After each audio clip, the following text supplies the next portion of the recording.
Avec ses paysages majestueux, l'Arctique européen attire de nombreux touristes. Mais comment rendre cette destination compétitive et durable tout au long de l'année?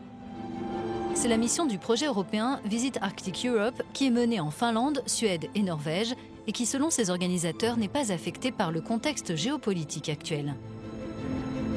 Ce jour-là, près du cercle polaire arctique, ces touristes ont rejoint après 1 heure de motoneige un lac gelé pour se familiariser avec la pêche traditionnelle. C'est ma première fois et en fait ce qui m'a attiré c'est les grands espaces et la beauté du paysage.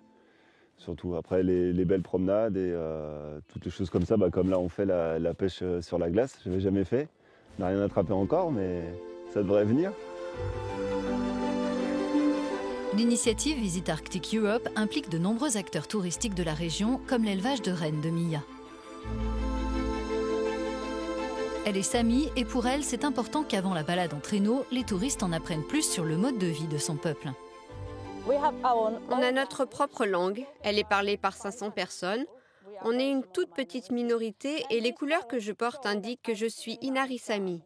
Dans notre culture, c'est très important de respecter la nature et pour moi, on doit partager cela avec les gens et leur montrer que l'on existe. On est le seul peuple autochtone dans la zone du Grand Nord qui fait partie de l'Union européenne.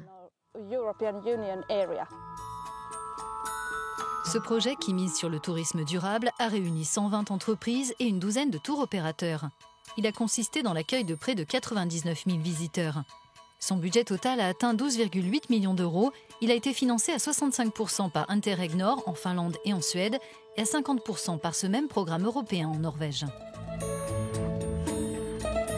Dans la région, il est un lieu ô combien incontournable pour les touristes du monde entier.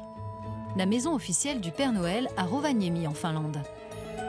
Le rencontrer est toujours un moment exceptionnel, d'autant qu'il a un message pour nous tous. Je crois que ces dernières années ont été très dures pour les enfants. Et j'espère qu'ils portent un regard curieux sur le monde, qu'ils posent de nombreuses questions aux adultes et bien sûr qu'ils obtiennent des réponses. Chaque entreprise impliquée dans ce projet mène des actions liées à l'environnement comme ce prestataire dont les motoneiges sont dotés d'un moteur moins polluant. L'été prochain, les meilleures pratiques seront recensées puis partagées entre les pays participants.